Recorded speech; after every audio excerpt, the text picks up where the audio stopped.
I've honestly never felt so bullish about the future of Web3 and the future of NFTs as an industry. The reason being is we have recently started to see the emergence of a new NFT business model that is shaping up to be what the future business model of this industry we're in to look like. I call this business model community arbitrage. And in today's video, I'm going to be showing you exactly what does that business model look like? Who is a project who successfully used that business model? And finally, what are some ways you can use that business model for you to build your brand and for you to build your business. Now, if this is the first time we meet, my name is Leon Aboud, and I've helped some of the world's largest brands launch and scale in Web3 through my growth consulting firm Unfungible.xyz. And over my 24 months in the space, there's one event that really acted as the stepping stone and that acted as the pivot point, in my opinion, to our industry as Web3. And that was the launch of Pudgy Penguins in Walmart. Walmart was, I would say, the biggest win, not only for Pudgy Penguins, but for Web3 as a whole, because it was the very first time that we see an NFT native brand become mainstream. And the only why this was possible, and the only reason they were able to accomplish this, was because of community arbitrage. Here's what happened with Pudgy Penguin. They start off as an NFT project, go through all the ups and downs that a typical project goes through. They make it through. They end up launching a plushie toy collection on Amazon. First day out, boom, they become a bestseller, ranked #1 on the Amazon bestseller for toys. They raise over $1 million on the very first day live on Amazon and become an instant success. Now, here's the interesting thing of what happens next. That success case study that happened at Amazon, they take that, show that to Walmart, apply to be shelved in one of the world's most competitive retail spaces. Brands would dream of making it into Walmart. Pudgy Penguins go in, apply for a spot, end up making it in Walmart. And in only 6 months, Pudgy Penguin goes from an NFT collection all the way to becoming a mainstream global brand that is now distributed in one of the most competitive retail spaces that any brand would dream of making it to. The only reason why Pudgy Penguins were able to make it into Walmart was because of the community that supported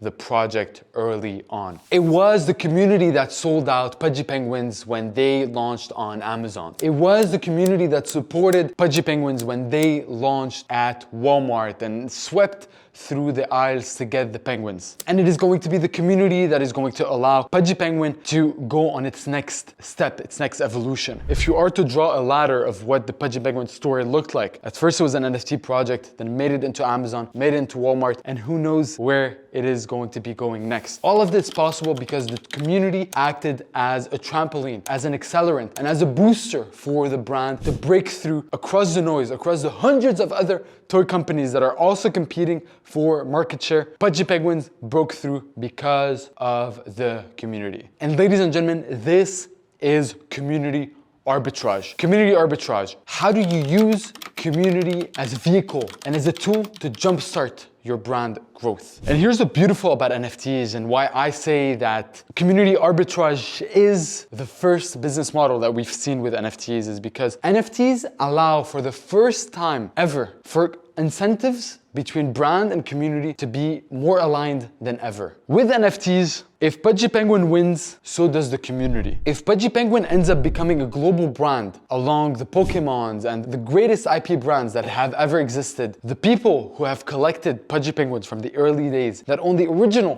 Pudgy Penguins, they will all win. There's an incentive alignment. NFTs create an incentive alignment between brand and collectors. You might ask yourself a very good question. How does Pudgy Penguins selling toy equate to value to the holders? And although you could theorize that yes, you could build IP, that increase demand, it's going to increase the supply to demand ratio, these are all things that we are still figuring it out as an industry. But the first part, which is how do we take an NFT brand and break it into the mainstream, we've already seen that. And the next iteration of the business model is how does that convert into value? But that's a beautiful thing about being in an early industry like ours. We are writing the blueprint of what the industry looks like as we go. So community arbitrage, ladies and gentlemen, how do we use it and what are some examples that you can utilize it in your brand? There are 3 things that your customers want that you can do to align incentives and further create a community of super fans that are going to support your brand wherever you do, wherever you go. The first one is people want to make money. That is why Starbucks, Uber, Amazon, PayPal will give you $20 if you refer a friend to the platform. They're incentivizing you through money. Number 2, people want status. People will grind for years on Call of Duty, will spend years building their persona on Reddit or create content on LinkedIn just so they could have the badge that allows them to say that they are an expert in their industry.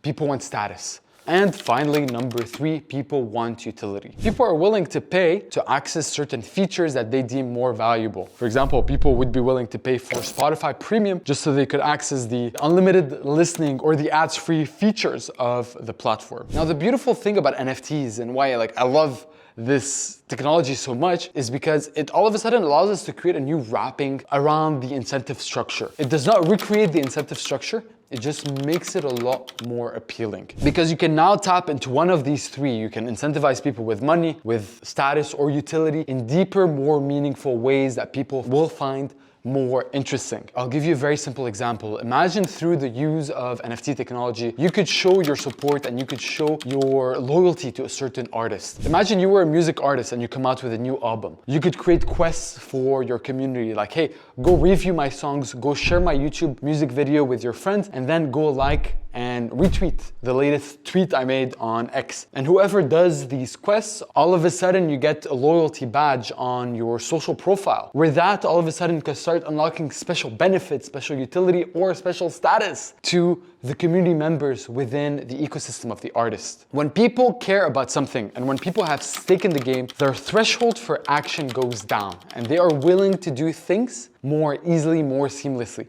They will talk to their friends about your product. They will refer their friends. They will share your posts. They will like and engage on your social medias. All of this because all of a sudden the incentive structure is more aligned. So let's say we've aligned incentive. We've identified what does my community want? Money, status, or utility. And we've found a way to use NFTs to fortify that. What I'm gonna show you right now are just some ideas that I have top of mind of how we can use community to build a business and to drive business results at the end of the day. One great example, and the first one I can think about, is what is going to happen to Azuki. Azuki has a very strong community, undeniably. They are building an anime. They are working on an anime product. They are going to use their community to make it into the most competitive streaming platforms, whether it's Amazon, Netflix, Disney+.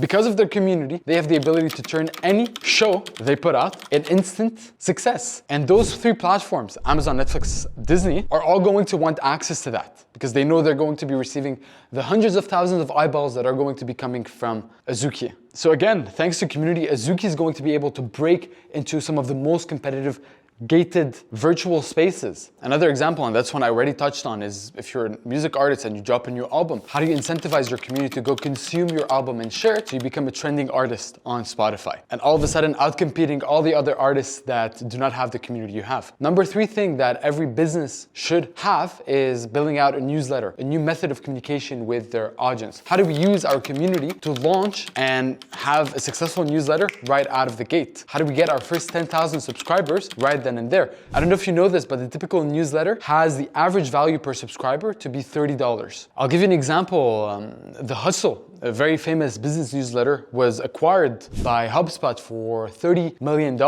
And guess how many subscribers they had? They had 1 million subscribers. Having a newsletter within your business increases the enterprise value of your business. So how do you use your community to help you kickstart that initiative from the get-go? Another one is how do you become an instant bestseller on open marketplaces like Amazon? Anyone can list products on Amazon. That is the beauty of this platform. But it is incredibly complicated and competitive for you to become a bestseller there. How do you use the community to do that? Exactly just like Pudgy Penguins did. Another one is launching a clothing brand and making it into all the retail shops. For example, OK Bears, they recently launched a kids collection at Zara with the OK Bear branding on that. They were able to make it into Zara, all because they have a very active community that is going to support them and is going to be a win-win situation for everyone that is part of the equation. I have 2 more very interesting examples for you. One that I'm interested myself in 100% exploring.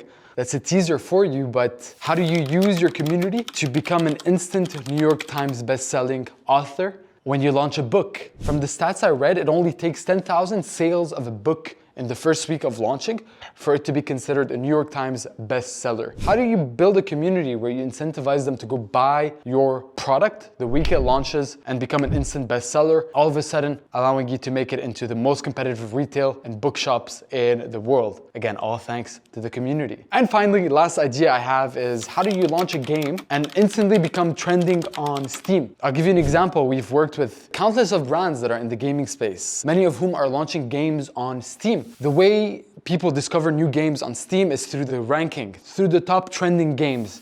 How do you roll out a game on Steam and get your community to play it, to rate it, and to engage with it so that you outrank everyone else who does not have a community? And same phenomenon applies with launching an app store. We recently organized a couple of spaces for this project called Play Amber. And Play Amber, they have a gaming app studio where they create gaming apps.